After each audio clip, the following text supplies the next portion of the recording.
там. Знаете ли как отговори този изпълнителен директор? Той отговори изключително нагло, изключително некомпетентно, че Български пощи, цитирам по спомен, Български пощи печатат с марки. Ако Български пощи печатаха пари, то и тяхното финансово състояние щеше да е по-добре. До тук, уважаеми народни представители, вие какви изводи се правите за ръководенето на това дружество?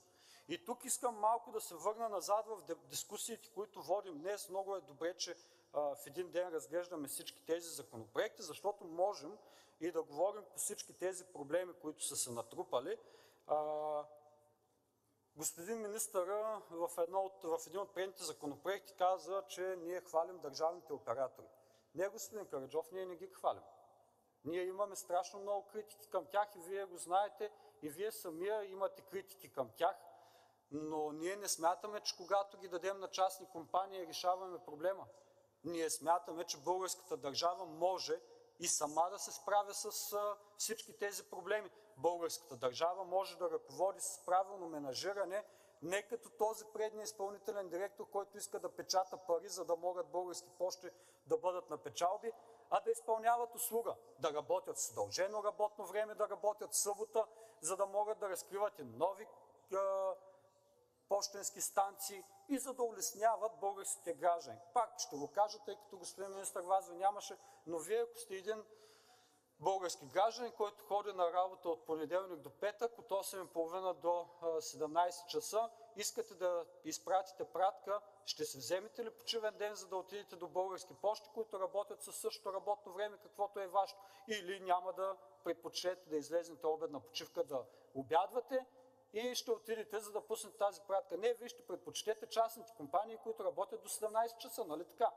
Така че проблемите не са в държавата, проблемите са в менажирането на всички тези предприятия и аз честно казано не знам кога държавата ще влезе в ролята си да започне да държи по-строг контрол на тези ръководители, освен бордовете им да взимат по 15-16 хиляди лева, по-високи заплати, отколкото може би министъра, и в същото време да чакат да печатат пари, може би сега ще им дадем да печатат евро, заради еврозоната, за да може да излезнат на печалба. Не, няма да излезнат на печалба. Кризата в Български пощи се задълбочава и колкото и законопроекти да приемем, ако управлението, менажирането не се промени, не се изготвя една планова реформа как Български пощи да излезнат от тази ситуация, то тогава тези разговори ще продължат с години напред, докато не се стигне до ситуацията някой министър да излезне и да каже: дайте да го дадем на частните компании, те ще го развиват по-добре, ние като държавници ще лъжем българските граждани в предизборната кампания, че можем да решаваме техните проблеми, че можем да ръководим държавата, но не можем да ръководим Български пощи, които в дискусията по време на комисията бе казано от министър Гроздан Караджов, че Български пощи държат 0,5% пазарен дял и те не са съществен играч на пазара. Ето това е трагичното, уважаеми сънародници, и именно за това ние няма да подкрепим законопроекта.